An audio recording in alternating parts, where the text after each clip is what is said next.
Assalamualaikum warahmatullahi wabarakatuh. Madarsunal an, darsunal an al-jigrofi. Qala Allah Ta'ala, A'udzu billahi minasy syaithanir rajim. Bismillahirrahmanirrahim.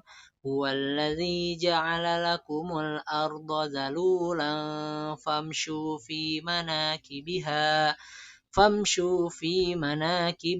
wa kulu mir rizqih wa ilaihin nusyur. Dialah yang menjadikan bumi itu mudah bagi kamu. Maka berjalanlah di segala penjurunya dan makanlah sebagian dari rizkinya. Dan hanya kepadanya lah kamu kembali. Surat Al-Mulk ayat 15.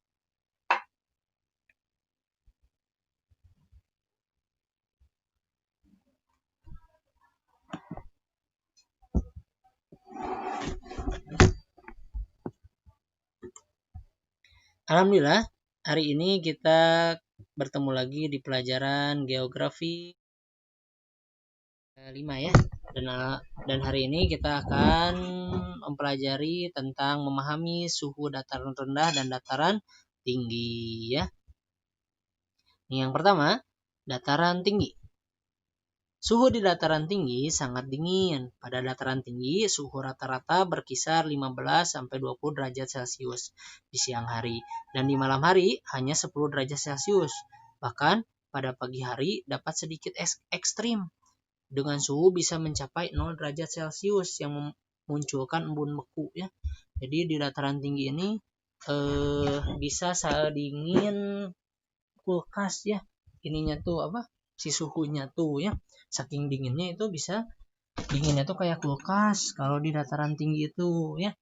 Nah, terus juga kalau misalnya lagi ekstrim atau cuacanya lagi ekstrim, biasanya kalau lagi sangat panas itu si suhunya itu bisa sampai 0 derajat Celcius pada pagi harinya ya. Itu di pagi-paginya itu bisa sampai 0 derajat Celcius yang nantinya tuh ada embun yang beku gitu, embun beku. Nih contohnya seperti ini.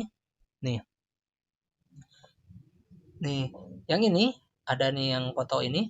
Ini tuh bukan di luar negeri ya, di Indonesia. Nih, ini si daunannya putih ini. Ini itu embun yang beku. Embun kan biasanya kita mah air ya. Nah, kalau di dataran tinggi, kalau cuacanya lagi panas, misalnya siangnya panas gitu sampai sorenya tuh masih panas, tuh malamnya dan paginya tuh biasanya sangat dingin si suhunya tuh. Jadi bisa sampai memunculkan ini embun yang beku. Ya. Ini juga sama nih, tuh cuacanya kalau lagi siang atau paginya juga dingin ya biasanya kalau di dataran tinggi. Sini juga sama. Nah ini foto yang ketiga ini di Gunung Gede ya, Gunung Gede di Indonesia sama malah di Sukabumi ya termasuknya juga. Nih ini si bawahnya ini bisa kalian lihat rumputnya tuh ya, rumputnya ini tuh warna putih. Nah ini juga sama ada embun-embun yang beku karena cuacanya tuh lagi panas biasanya siangnya tuh sehingga paginya tuh sangat dingin. Kita lanjut nih dataran rendah. Suhu udara di dataran rendah khususnya untuk wilayah Indonesia berkisar antara 23 derajat Celcius sampai dengan 28 derajat Celcius sepanjang tahunnya ya. Jadi normal suhunya. Nggak terlalu panas, nggak terlalu dingin ya. Dataran rendah merupakan wilayah yang sering dijadikan tempat tinggal bagi sebagian masyarakat Indonesia. Karena suhu di dataran rendah cukup nyaman karena tidak terlalu dingin seperti di dataran tinggi ya. Dan tidak terlalu panas seperti di pesisir pantai. Nih, ini contoh dataran rendah ya. Nih, ini perkotaan tuh. Biasanya kan orang-orang tinggal ini biasanya dataran rendah. Dan dataran rendah juga biasanya tempatnya tuh datar ya. Rata, nah itu biasanya dataran rendah. Nih, sama kayak ini juga di yang waktu kelas 4 kita udah belajarnya. Dataran rendah itu banyak sumber daya alamnya, salah satunya padi ya. Banyak orang-orang yang bertani di dataran rendah itu di daerah desanya mungkinnya. Sini juga ada salah satunya nih. Ini sama juga perkotaan yang di dataran rendah yang jadi tempat tinggal orang-orang. Selanjutnya, nih, pernah gak kalian berpikir atau misalnya mikirin kenapa dataran tinggi itu lebih dingin daripada dataran rendah? Ya, padahal dataran tinggi itu kan lebih tinggi. Kalau dilihat mah ya, kalau lebih tinggi berarti lebih panas harusnya, lebih dekat dengan matahari ya. daripada dataran rendah gitu ya. Nih, nanti ada penjelasannya di video setelah ini ya. Ada video, silahkan disimak videonya. Itu video tentang kenapa dataran tinggi itu lebih dingin daripada dataran rendah. Seperti itu. Inilah penyebab mengapa dataran tinggi itu lebih dingin daripada dataran rendah. Nah, itu alasannya adalah salah satunya adalah karena panas bumi ya. Apa itu maksudnya panas bumi? Jadi cahaya matahari itu masuk ke dalam bumi. Jadi matahari itu menyinari bumi. Setelah itu panasnya itu diserap ke dalam bumi.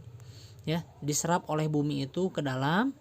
Setelah itu, setelah diserap sama bumi itu, sehingga kan dalamnya tuh panasnya buminya tuh, bumi itu mengeluarkan lagi panasnya gitu ya.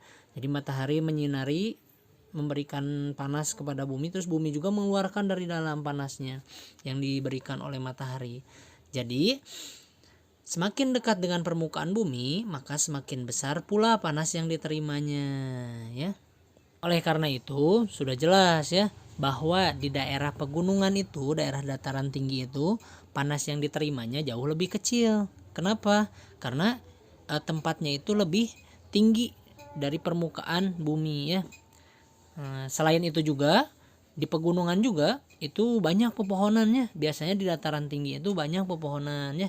Tapi si pepohonan itu mengeluarkan molekul-molekul air ya, mengeluarkan molekul air yang mana molekul air itu nanti itu jadi menahan panas matahari, menahan panas yang dikeluarkan oleh matahari ke bumi, sehingga di dataran tinggi itu si panasnya tuh lebih nggak kerasa atau lebih adem, lebih dingin. Nah itu ya, itu penjelasan mengapa di dataran tinggi itu lebih dingin daripada dataran rendah. Alhamdulillah untuk pelajaran geografi hari ini sudah selesai. Mudah-mudahan apa yang Bapak sampaikan mudah dipahami dan juga yang pastinya bermanfaat untuk kita semua ya materinya. Terima kasih untuk semua yang sudah memperhatikan dari awal sampai akhir, dan mohon maaf bila ada salah kata dari Bapak. Jazakumullah khairan katsira. Wassalamualaikum warahmatullahi wabarakatuh.